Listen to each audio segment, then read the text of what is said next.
isang dampa, kahit sa sahig tayo nakahiga.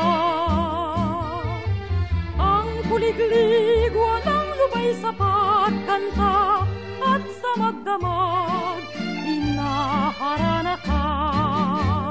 Buhat sa bukang liwayway ay maririnig mo na ang hunin ng pipit sa kamaya, na parang hudyat pagsapit ng umaga.